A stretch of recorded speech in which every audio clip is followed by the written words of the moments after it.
general assignment? I cover state politics generally. Yeah. What did you guys think of Beth LeBlanc? What did you think of her piece? You guys, you should read it. It's interesting. It's controversial. It's controversial because, you know, she said I'm long-winded, something that nobody believes. You don't think I'm long-winded? No. It's opinion journalism. And then she had a lot of really controversial things to say about the Rudy hearing. I got thousands of emails about the Rudy hearing from people.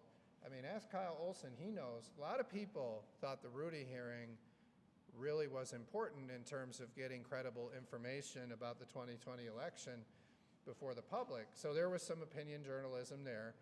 And then you notice Beth, I mean, she talks to so many of my adversarial people, very adversarial people, and you notice they all said positive things. I mean, Governor Whitmer took the initiative to put out a statement about me in the piece.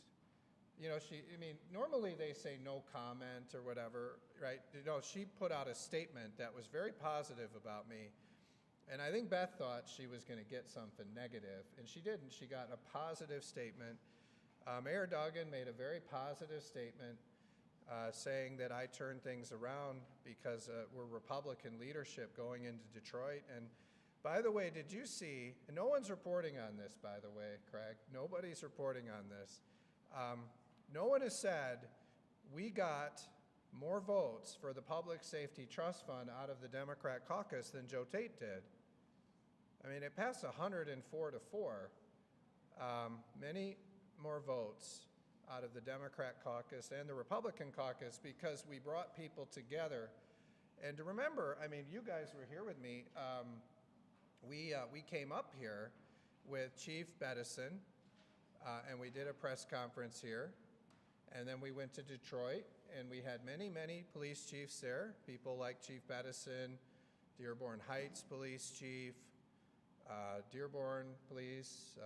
There were many there, Hamtramck, a lot of these high crime cities. And we told them, look, we're going to give you more money, and we're going to dedicate it to public safety.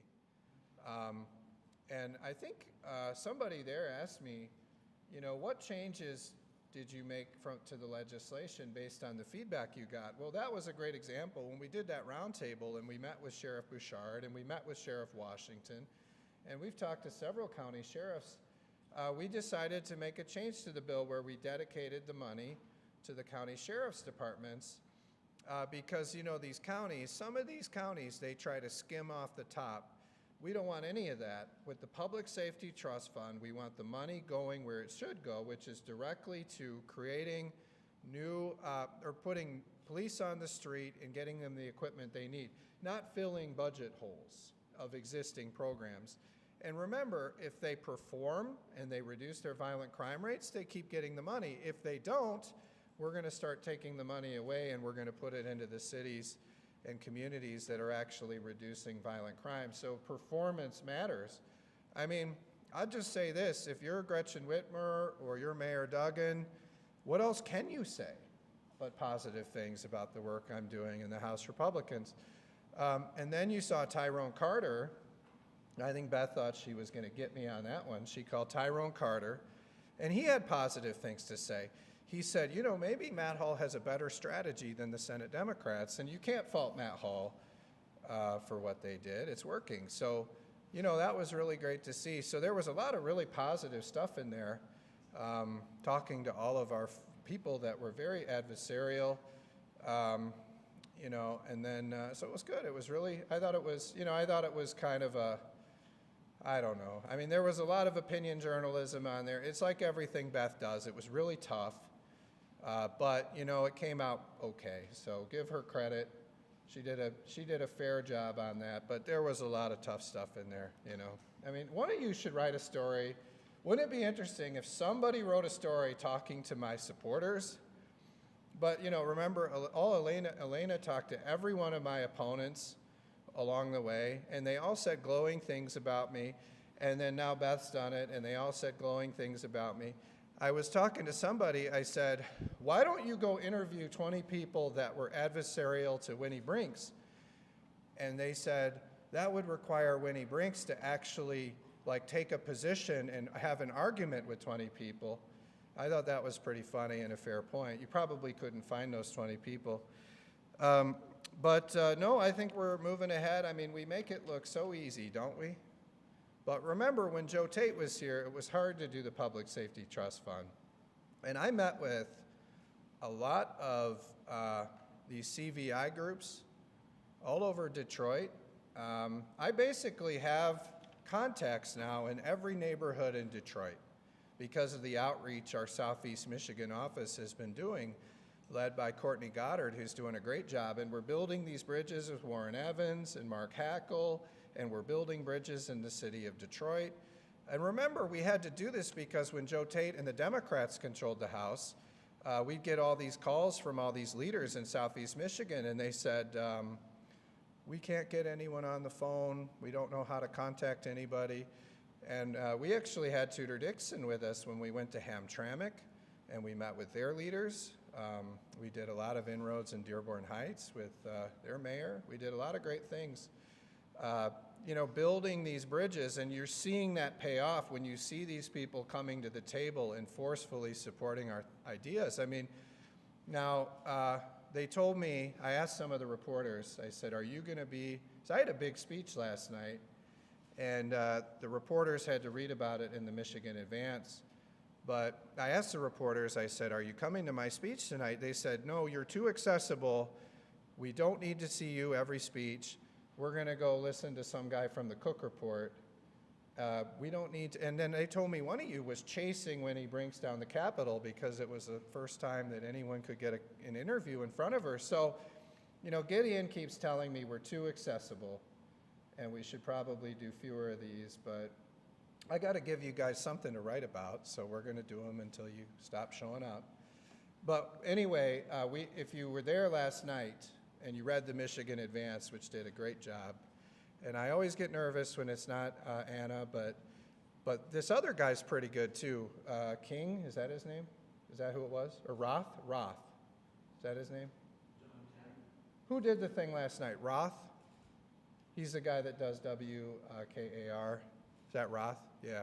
He did a pretty good job. I always get nervous when it's not Anna, but Roth did a pretty good job. And what he pointed out is Mayor Shore, your Lansing mayor, he was saying very positive things, and I said some positive things about him, but basically, he loves the Public Safety Trust Fund.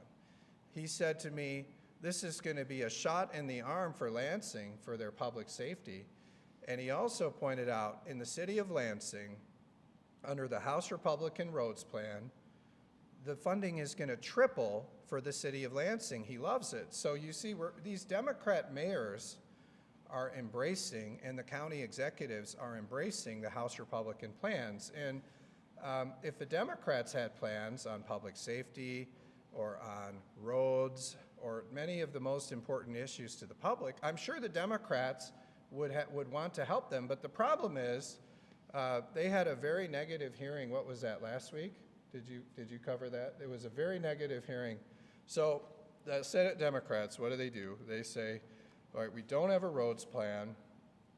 Our mayors are mad because they want us to do the House Republican roads plan. Our county leaders are mad.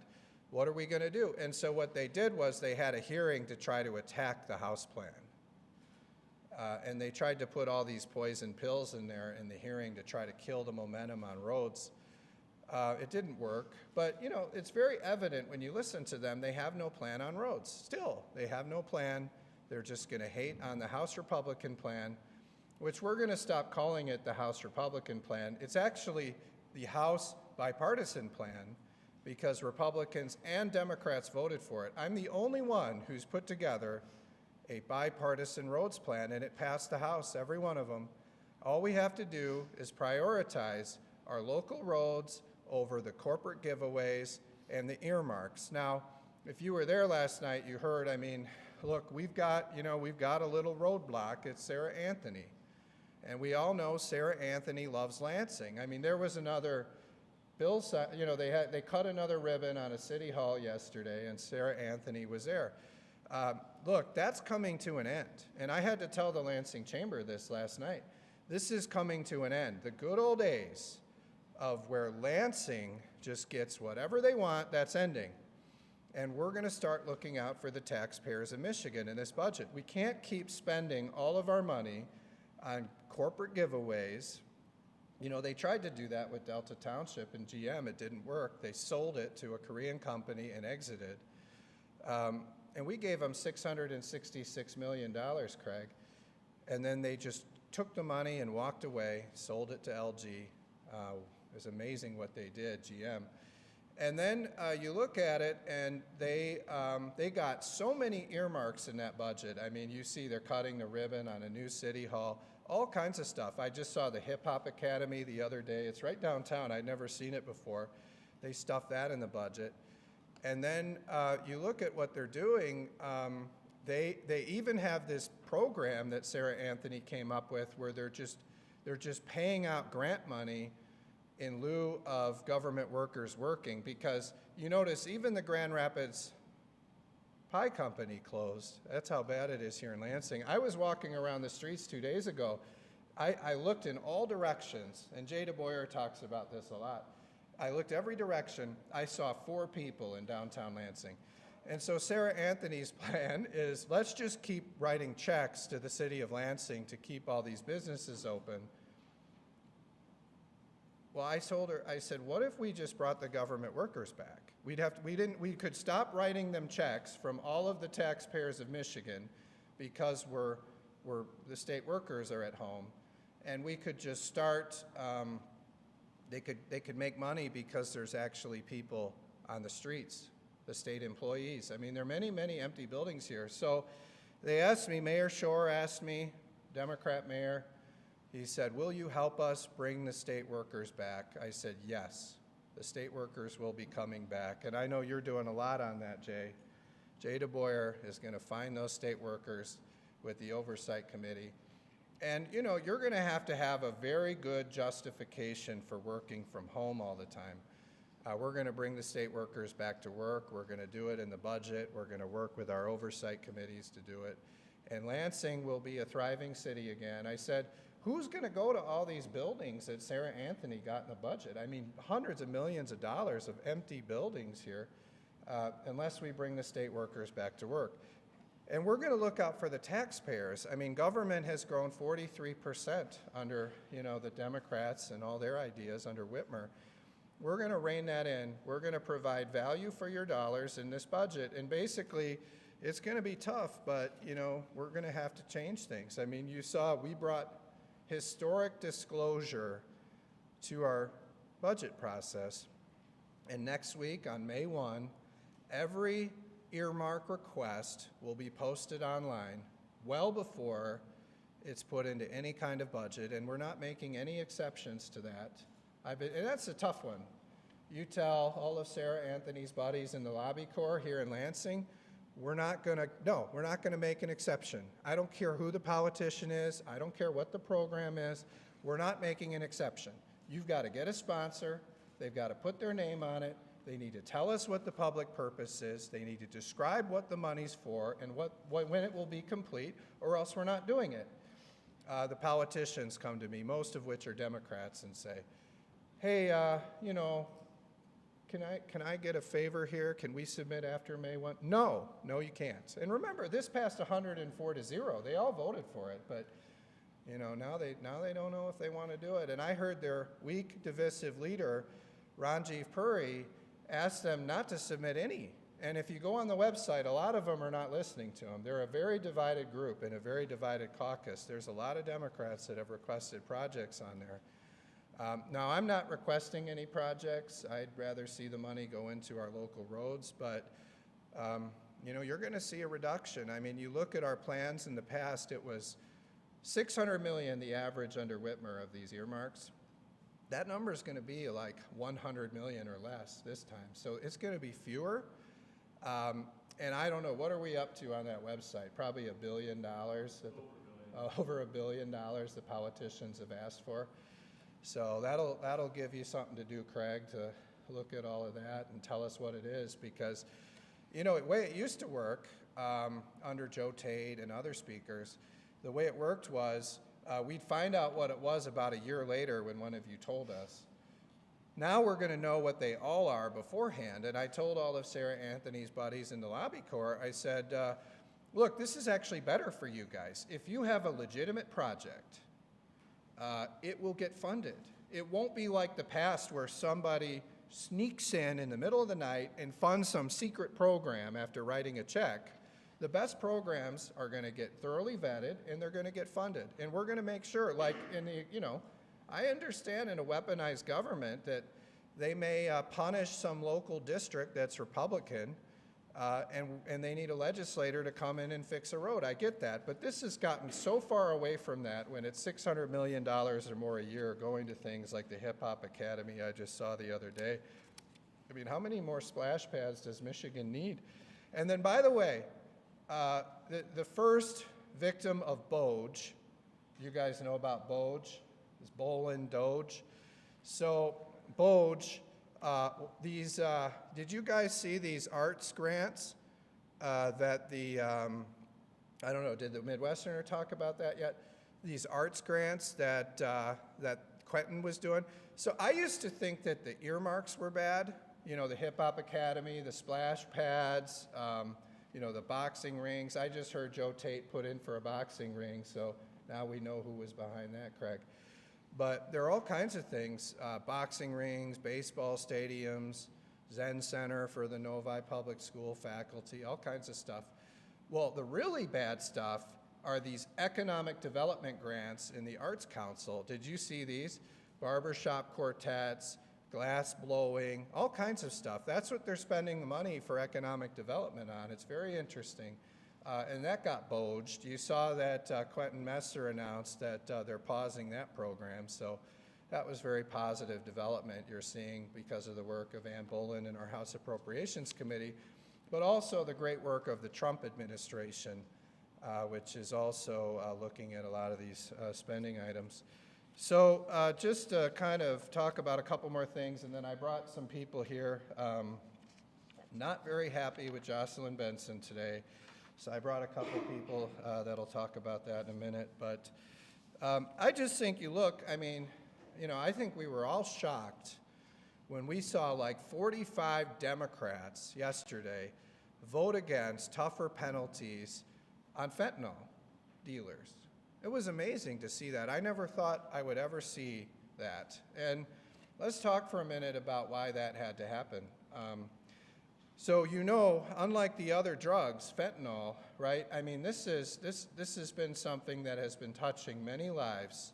Now we know that a lot of this material is coming from China. We know it's being smuggled across the border, particularly when Joe Biden was president, and it was anything goes on the border when he eliminated a lot of Trump's policies, and we saw the effects all through our communities on fentanyl. But what you're seeing is these Democrat judges, what they're doing, because there's a minimum sentence and a maximum sentence. And what the politicians do is they increase the maximum sentence. And then what these liberal judges do is they let people out under the minimum sentence. And so Sarah Leitner and I were talking, and she said, well, why are we increasing the maximum sentence when all these Democrat judges do is they give all these criminals the minimum sentence?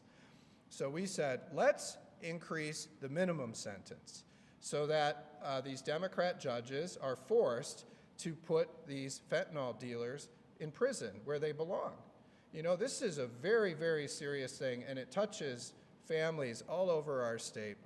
And we need those tougher penalties, and we need these people behind bars for what they're doing. So that was great. But I was shocked. I think it was, what, was it 45 Democrats that voted against that, Gideon? 44, sorry, I was off by one. That's amazing to see that. Just sad. All because they want these fentanyl dealers out on the streets after the minimum sentence. It's amazing to see. It's sad. And I actually, maybe we should bring in some people who've had loved ones die from this and see what those 44 Democrats have to say about letting these fentanyl dealers out of prison. It's amazing to see. I mean, and by the way, did you see we had the Monroe County Sheriff on the floor yesterday, and he testified in about every committee. And he's like a lot of these law enforcement people. You saw Chief Edison up here thanking me on behalf of the victims of crime of Detroit. What we did, we came in right at the beginning of the year and we said, we're not doing any more of this soft on crime stuff. We're going to stand up for crime victims and public safety. And you see House Republicans delivering on that with the Public Safety Trust Fund. You see it when we announced we were going to kill every one of these bills that let violent criminals out of prison early. You see it with the great work going on today in the Government Operations Committee. You want to talk about a great chairman? Brian McGoal. He's just shooting out bills left and right, banning sanctuary cities and counties. Remember, Michigan has been a magnet for illegal aliens, and it's every week you're seeing crime from illegal aliens across our state, and we've seen some murders, we've seen some criminal sexual conduct, you've seen a lot of bad things coming from these illegal aliens. And Michigan was giving them rental subsidies. Michigan was giving them free legal aid to defend their deportations. You see President Trump coming down hard on that kind of activity. He's doing a great job. And we're going to stop jurisdictions from harboring illegal aliens, and by telling their local government officials not to comply with ICE, whether that's their jail policies or whether that is just policies that have their law enforcement impede federal immigration law. And we're going to take their revenue sharing and we're going to tuck it away until they change their policies, and then they can get it. We're also going to stop the state from giving rental subsidies and other welfare to illegal aliens. If they want welfare, they can become citizens and go through the process to do it. That's going to make our communities safer. So we're following through on our commitment to law enforcement and victims of crime, that we're going to keep lowering the violent crime rates, we're going to protect crime victims, and we're going to restore law and order in Michigan, and you're seeing that happening with the House Republicans. I'll just briefly talk a little bit. I don't know if you guys want to talk about it, but look, I mean, this was a very concerning development yesterday with Jocelyn Benson, and I'll just remind you, Jocelyn Benson has lost many lawsuits, and they'll talk more about that, but many lawsuits, and I don't know if you go back and you remember, but when she was giving instructions to a lot of these local clerks, she said that we should water down the signature requirements. Basically, a signature is presumed valid. Well, that's not what the law said, and when that got into court, she lost very badly on that issue. We want to see what the training manuals say now.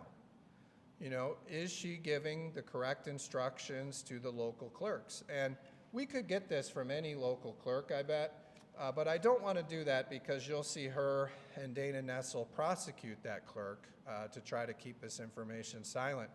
But basically, let's look at your election training materials, and let's make sure that you're complying with laws and that you're training them properly.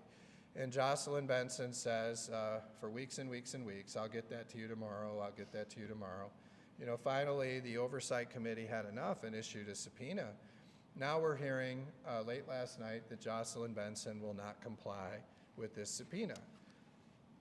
So we're concerned about that, and we're going to take action. And just like all those other lawsuits, Jocelyn Benson will lose again. We'll get the training materials, but it's going to cost a lot of money for the taxpayers. It's going to be a distraction. It's unfortunate.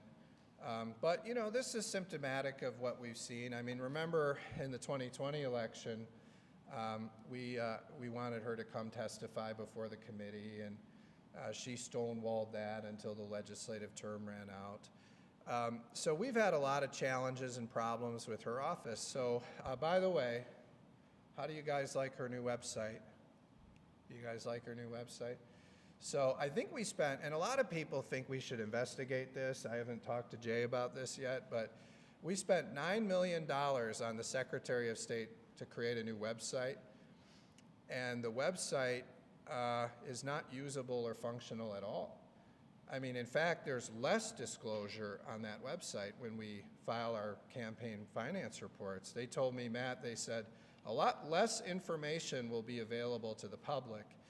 And then Jocelyn Benson wants all of your contact information so she can go on there and look at who is looking up her campaign finance information. That's my suspicion, but we'll find out why you have to fill that information out.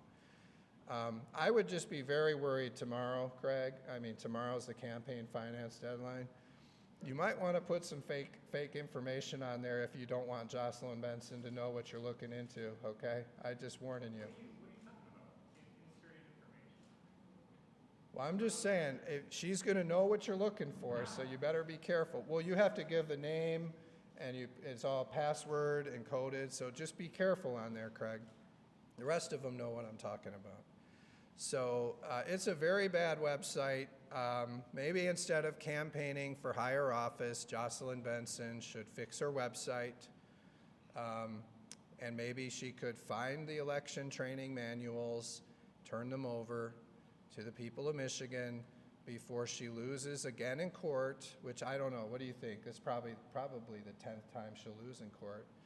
We'll get the materials, but we're going to hold her office accountable, and there probably are going to be many more subpoenas coming if she keeps doing this. But I'll turn it over to Jay DeBoyer and Rochelle Smith to talk more about this issue.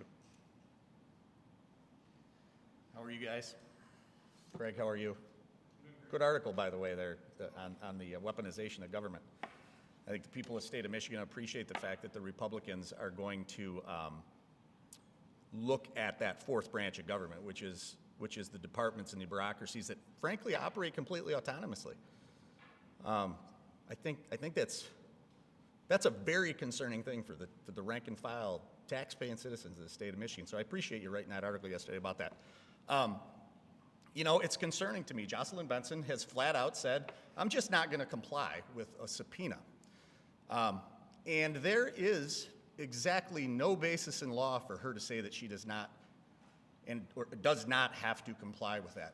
We are operating within the rules and the statute provided for House and House oversight. We are doing it diligently. We are doing it openly. How many times did we request? Oh, at least Dang near 6, 8 times half a dozen times. over 5 months. And, you know, it's interesting.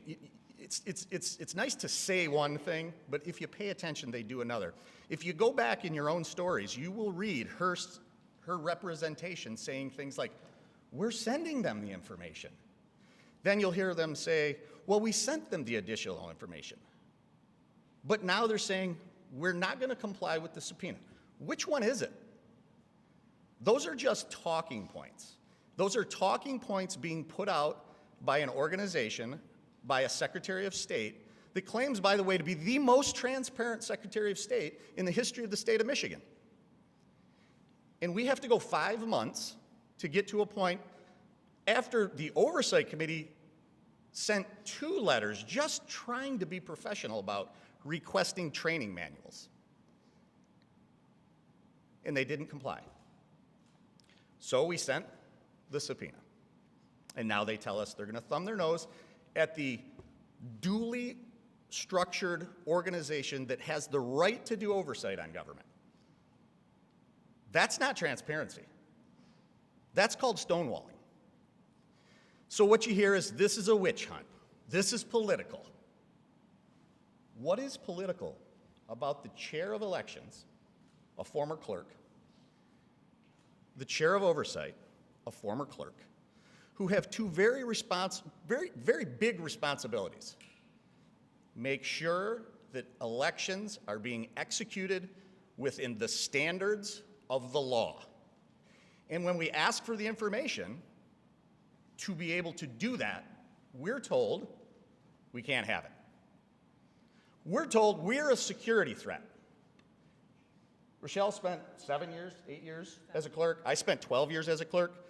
There's 5,000 people roughly in the state of Michigan that have access to that information that they're telling us, the chair of oversight and the chair of elections, that we are a security threat.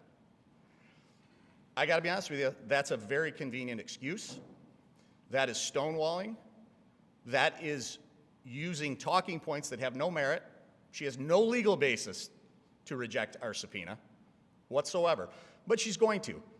And that's disappointing to me because this is not a political issue. This is a simple oversight in a simple elections matter that we, you, and the people of Michigan are entitled to know how clerks are educated to execute elections. I'm going to tell you right now, I have in my office some preliminary information. You guys are aware of the 16 potential illegal votes that were cast by non-U.S. citizens, right? I have information that we're probably pushing 80 now. Now, not all necessarily illegals, but 80 fraudulent votes that were cast in the 2020 election.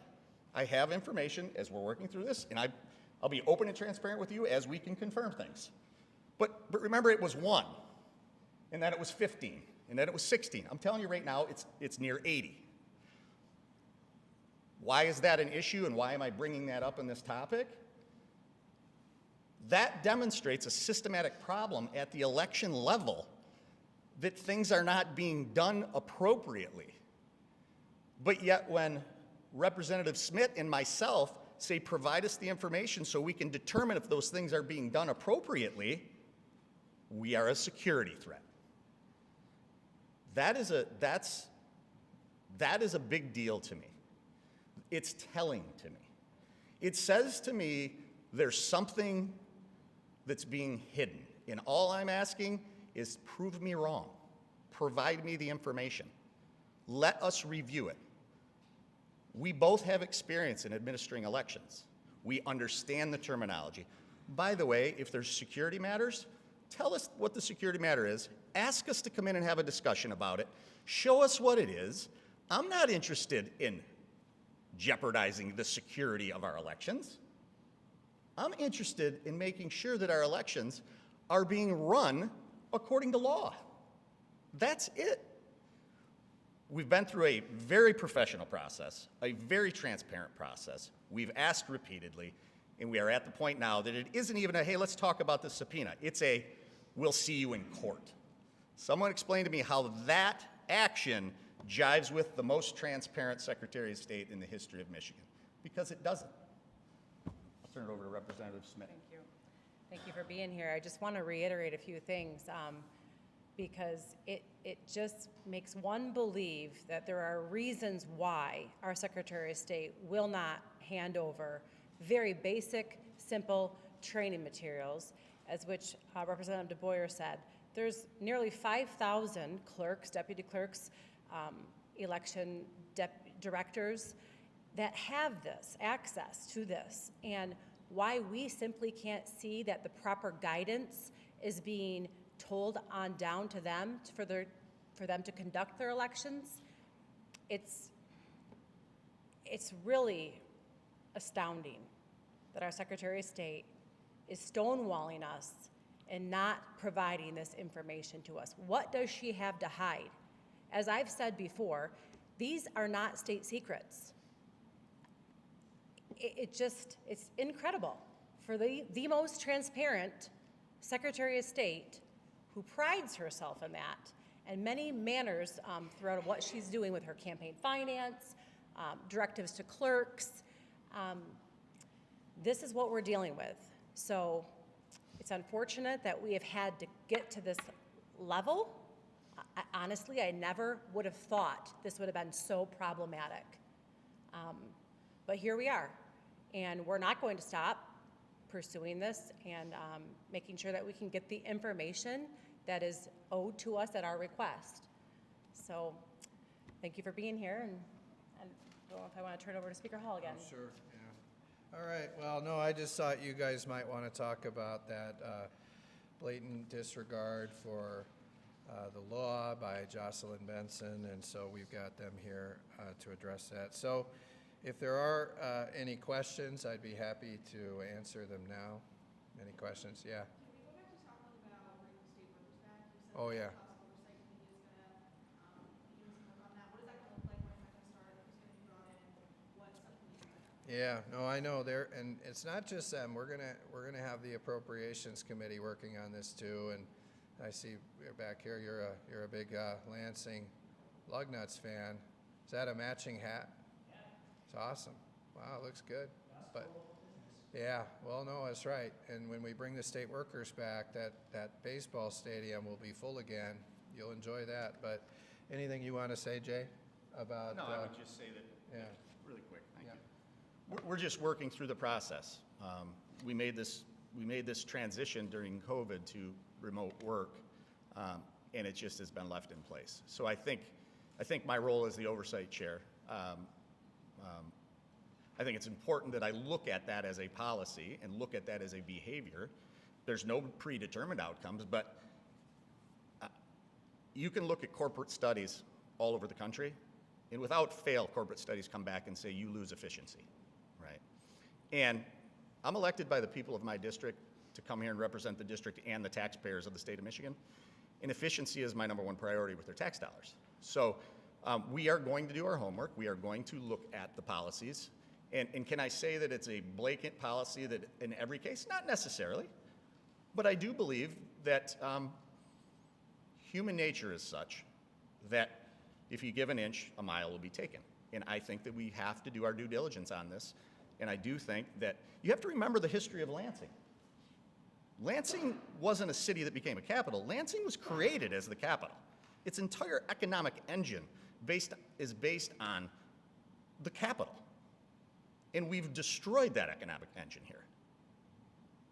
In my opinion, destroyed that economic engine because nobody wants to step on anybody's toes or hurt anyone's feelings. So, yeah, we're going to do our homework on that. We're going to look into it. Yeah, and we're going to, we're going to make the departments justify the behavior of these state employees, right? Why are these state employees not at work? What are they doing? And unless there is a very good justification, they will be coming back to work when this budget is done. We're going to make that happen, and you're going to see a lot of activity in the Oversight Committee and the Appropriations Committee as we move forward on that. And, your mayor, Andy Shore, the Democrat, agrees with us, and many Democrats agree with us on this. And their solution of just sending grant money to keep businesses afloat because the state workers aren't working, that doesn't make sense. Yeah, back here. Yeah, it's not a secret that President Trump's going to be in Michigan next Tuesday. I just want to get your reaction on that and what you're hoping for him to talk about. Yeah, well, it's going to be a great celebration of 100 days of the Trump administration, having President Trump back in Michigan to talk about all of his accomplishments during that time. So, I think it says a lot about President Trump's commitment and how much he cares about Michigan that he's going to be here in Macomb County to send that message and discuss that message. And we see a lot of benefits. I talked earlier about all the problems and crime that are coming from open borders, and you see. I mean, in 100 days, President Trump has already solved much of that problem and secured our borders. You see him bringing manufacturing back to the United States through his smart tariff strategies. But also, we went up recently, myself and Governor Whitmer, to talk to President Trump about two very important issues. Selfridge Air National Guard Base in Macomb County, and also something that Jay cares a lot about. Jay DeBoyer, Ron Robinson, and Alicia St. Germain have all been working hard with me on that Air National Guard Base, Selfridge, but also protecting our Great Lakes from invasive species and the Asian carp. And I think you heard President Trump say right there in the Oval Office he was going to work with us on solving those two problems. And I thought it was really special he made that commitment public, not behind closed doors, but in public, that he was going to be supportive of those two things. So the fact that he's coming back to Macomb County in Michigan as a way to, and kick off, I'd say the fact that President Trump is coming to Michigan to talk about his first 100 days in office and to talk about all the things he's doing to make life better for the people of Michigan. I'm just excited that he's coming, and I'll be happy to be there and support him and to hear what he has to say. Yeah, Simon.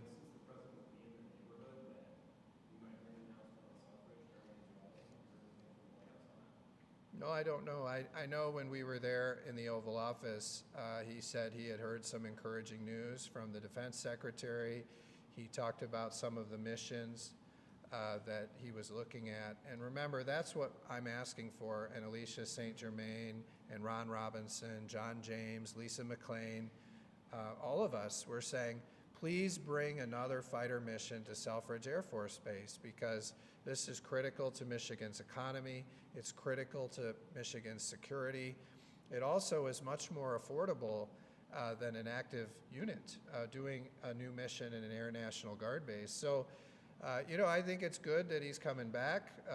I feel confident that President Trump will deliver on his commitment to bring a new mission to Selfridge, but I don't know what we'll hear from him on that day. But I think it's a good sign that he's coming. Yeah. I guess kind of switching gears here, have you heard any feedback on your EV proposal to help with the roads? Oh, yeah. Governor's office? Yeah, you saw that proposal on the EVs? Don't you guys, these reporters all probably drive EVs, but, I know Craig does, but no, anyway, they all probably drive EVs, but I don't think the Midwesterner drive EVs, but who knows? But anyway, I'll just say, unfortunately, the statistics show for the EV drivers that they're not paying their fair share. And it was funny, there was a group of these wacko left-wing environmental activists that were trying to convince us that regular cars got 60 miles to a gallon or something, and somehow they were all paying the same. It was pretty radical. You actually had these environmental wackos who were trying to argue that non-EVs got high gas mileage. It's very strange. They don't make that argument when they try to ban fossil fuels, but when they're trying to keep the taxes lower for their own cars, then all of a sudden the internal combustion engine cars have this very high fuel mileage. That was kind of interesting to watch, but if you look at what the experts said, the experts say that I think the registration fee is about $150 for the EV drivers on top of the regular fee. And the average driver in Michigan, I think, pays about $300 of gas tax at the pump. So the EV drivers are not paying their fair share. And I'll just say that we've put a plan on the table, and we've shown how you can fund your local roads without raising taxes. You just prioritize roads over more of Sarah Anthony's giveaways for the lobbyists in Lansing, and also the big giveaways for the most connected corporations in Michigan. You just stop that. You don't have to raise anybody's taxes. We just set better priorities in state government, and your Lansing Mayor, Andy Shore, loves it. It's going to triple the amount of money that goes into your local roads here in Lansing. It's going to double the amount of money over in Metro Detroit. That's why so many leaders, Republican and Democrats, support the House Republican bipartisan roads plan. The problem is Democrats are hell-bent on raising taxes to fix the roads. And I'm just saying, if we must do it, then I'd be willing to look at making sure these EV drivers pay their fair share. Now, in order for us to have further discussions and conversations on roads, it would require the Senate Democrats to come up with a roads plan. We are seeing no action from the Senate Democrats other than hating on the bipartisan plan that's out there. And we'll see what happens, but we have a clear plan. It's bipartisan. It's sitting there. Many mayors, many county officials want to see our plan move, and we're dealing with a group of people and Senate Democrats that have a very negative governing philosophy And I would just ask them, if you have no ideas of your own, it's okay. Just empower Governor Whitmer to negotiate on behalf of you, Senate Democrats, and we'll get a deal that'll fix our local roads, because Governor Whitmer and I already agree on half of this. We dedicate all of the money collected at the pump to roads, all of it, and we start cutting spending. Now, Whitmer right now only supports $500 million in cuts, but that's $1.5 billion that we can put into our local roads now. Now, we want to find the other $1.5 billion, but that requires the Democrats to have a plan. So please, empower Governor Whitmer to negotiate, and we'll get a deal done. But stop hating on our plan with no plan. It's just sad to see what the Senate Democrats have been doing. Yeah, down here. Speaker Hall, also on the Senate Democrats, I want to hear your thoughts on the prescription drug affordability board legislation that was passed through today. Yeah, I heard they woke up a little bit today, so that was good, right? The Senate Democrats. Yeah, so, and you guys know this. You know, I voted to, I think I voted twice, once in 2021 and once in 2023. I voted twice for price transparency on prescription drugs. You know, I voted to change the law so that these drug manufacturers are held accountable when their drugs hurt people. You remember they had this liability shield in Michigan that they didn't have in any other state, and we got rid of that. And so I've supported bipartisan solutions on reducing the cost of prescription drugs and holding the big pharma companies accountable. On this one, I think we referred it to the Government Operations Committee. You know, they'll take a look at it, but you know, it's a very controversial proposal put forward by the Senate Democrats. And so every bill that we look at, we're going to look at, does this actually reduce the cost of prescription drugs? So we're going to take a look at it. And like I've said, I've supported bipartisan solutions, both on the immunity, eliminating the immunity for the big drug companies, and also forcing them to disclose their prices transparently. And both of those things passed. Yeah, Craig. Speaker Hall, did I hear you correctly that you said Lansing Mayor Andy Short came to you and said bring the state workers back into the office? Is that what you said right there?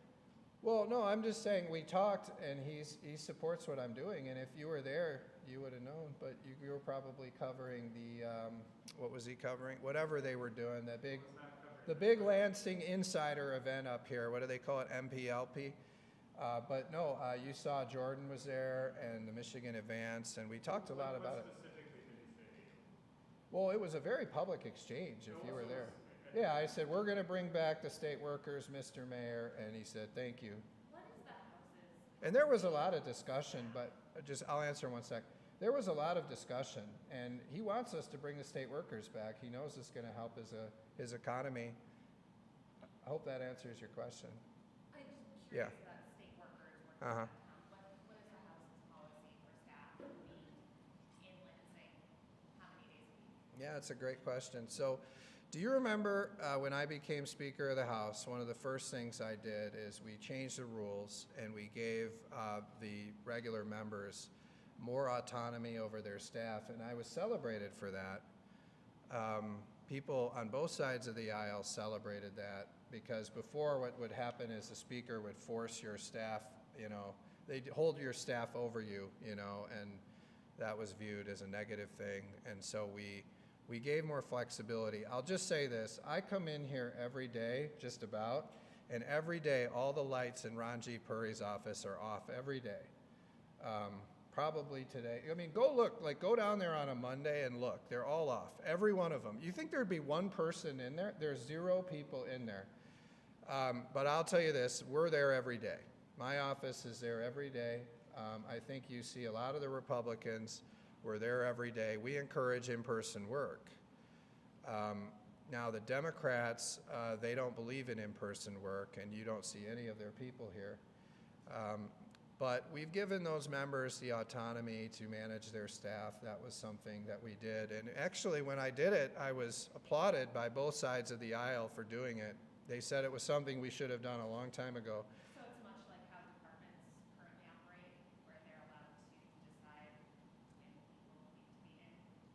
Well, everybody that works for me, direct, like my people, we make them work in person. Now, these Democrats and all these departments, none of these people, I mean, that's what the oversight committee is going to look into is anyone working in these buildings? And I don't think they are, honestly. I think it's, may I Yeah, just- go ahead, Jay. Yeah. I think there's an important distinction, though. My staff is in generally every day, but remember, I have a district as well, back home, that one of my employees is from there. So they are at district things with me, for me at times. So it's not the same. It's different. Now, I'm not making an excuse or a justification for people not coming to work. I'm saying to you that you actually have to measure apples and oranges, right? My in-district person is here most days of the week, but when there's things in district that I can't be because I have to be here, he takes care of them for me. So there is a little bit of a distinction difference between the staff members and just a general employee that has a job to do at an office. I think that's important to know. Yeah, and I would just say, you know, we're, like I said, we're here. I would look across the hall. You should come in. Somebody should come in every day and look at Ranji Puri's office and see how many days the lights are on. You'd be shocked. But, you know, we're paying probably, how many $1 million do you guys think we're paying for all these empty state office buildings? It's a lot. It is a lot. And our appropriations committee has a right to know, do we need these buildings? And the Lansing Chamber of Commerce is not happy, and their mayor, Andy Shore. Any other questions? I like that you guys are focusing on this, because you remember I brought this up months ago, and there was so much going on we didn't get to talk about this. Yeah. Well, I got another issue now. Yeah, he's tough. He's on 9 and 10 every day, doing a great job. Appreciate it.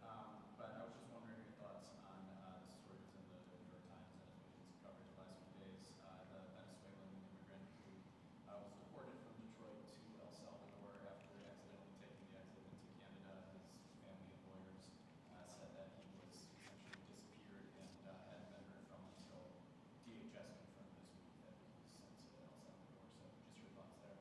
Yeah, that's a really confusing turnaround there right by the border in Detroit, isn't it? Yeah, well, interesting. But yeah, I mean, you know, we need to enforce our federal immigration laws, and I would say that President Trump is doing that, right? President Trump campaigned on ending our border crisis, and you look at what's come as a result of that border crisis, all of the crime, all of the fentanyl, all of the lives lost. You know, we have many, many people here illegally. We don't know who they are. They are not eligible for the benefits. I mean, it's a mess. I mean, you look at all the housing problems that are being caused by illegal aliens all over the country. So illegal immigration was a crisis. President Trump has been securing the borders, and you see the border crossings decline quite a bit.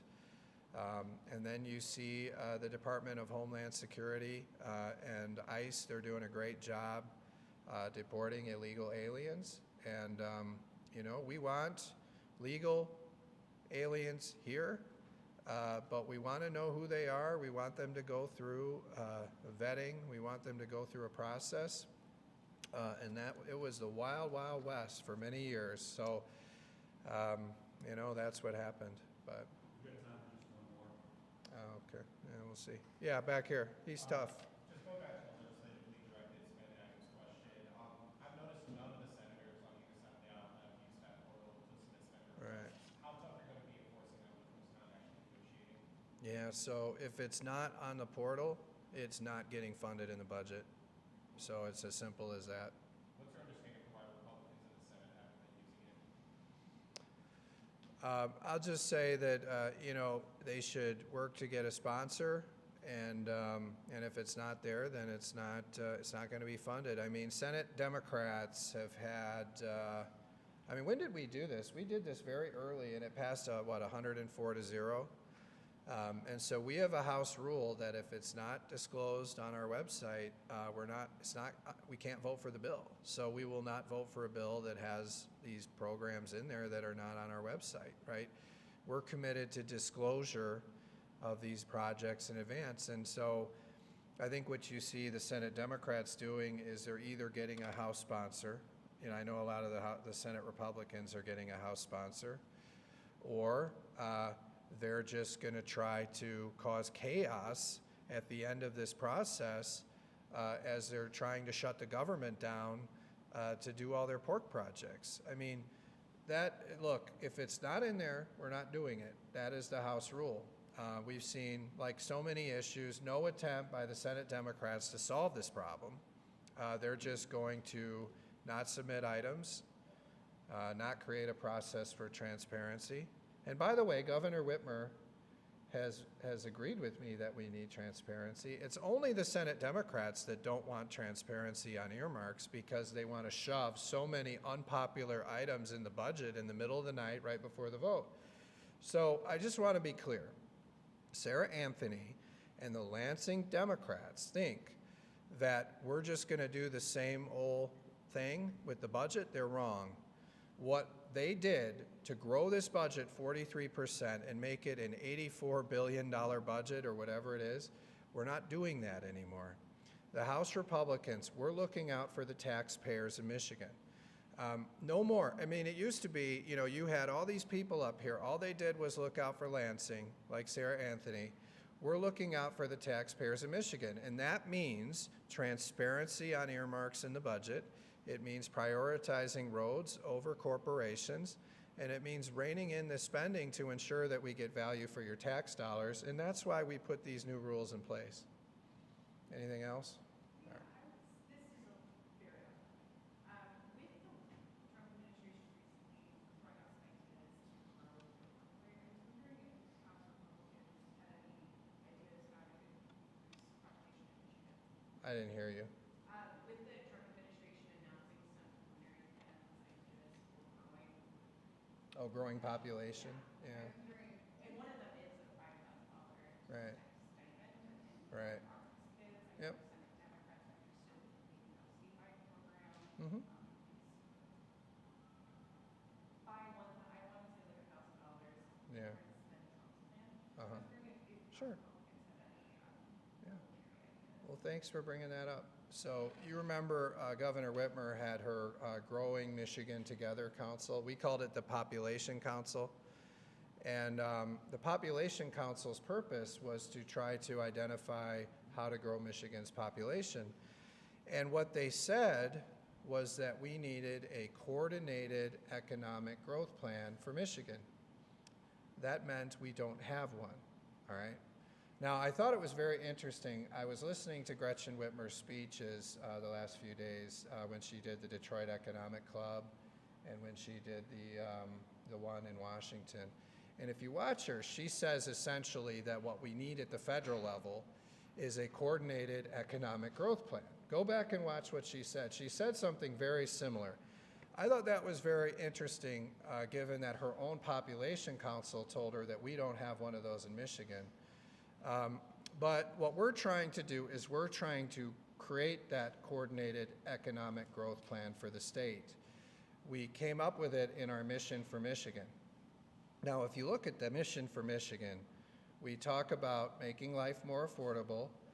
We do that by reversing the Democrat income tax hike and giving you value for your tax dollars. We focus a lot on public safety. And I talked about that, the Public Safety Trust Fund and many other ways to reduce violent crime in the state, okay? But the biggest thing that we need to do is to stop picking winners and losers and treat everyone equally and have good fundamentals and good customer service in this state for job creators. So that's why we're ending the big corporate giveaways. Rather than raise other people's taxes to give special giveaways to 8 or 10 companies that are the most connected companies in Michigan, if we treat everyone the same, we can provide more services to the public, we can give them good roads and infrastructure, and we can ensure that we don't have to raise anybody's taxes. And then when we talk about regulatory reform and permitting reform, what that really means is we want to give better customer service to the job creators of Michigan. We want to help them solve their problems and get to yes. If we can be a state that has a reputation for helping job creators solve their problems and to get to yes and to bring them here, we'll reduce the cost of a business in Michigan, of maintaining or running a business in Michigan. They'll be able to employ more workers, and they'll want to be here. If we have competitive tax rates in our state, we're going to attract a lot more people here. You look at what other states did during the pandemic, states with a coordinated economic growth plan. What they did was they cut their income taxes and they invested in infrastructure. What Whitmer did was Whitmer gave it all to the big corporations, and you read a lot of the reporting, they haven't created any jobs. It didn't work. So we're pushing a coordinated economic growth plan, and the other part of it is an education system that focuses on real life skills. And you see, we passed bipartisan legislation through the House that does that. So I'd say the House Republicans are working on that coordinated economic growth plan that the Population Council asked for. Something that no one but me talks about, by the way, is the Population Council. And I think you see President Trump looking at ways to do that at the federal level, too. So thanks for that question. That's a great question. Gideon says I have to go. I'm sorry. Usually I answer every question. Ron Robinson, great work you're doing on Selfridge Air Force Base. You know, Ron is our leader on the veterans budget, and I know you've been a champion for Selfridge, and I know all the progress we're making with President Trump. We wouldn't be able to do that without your leadership in the House, so thanks for being here, Ron. Thank you. Thank you for your leadership. All right. Thanks, everybody.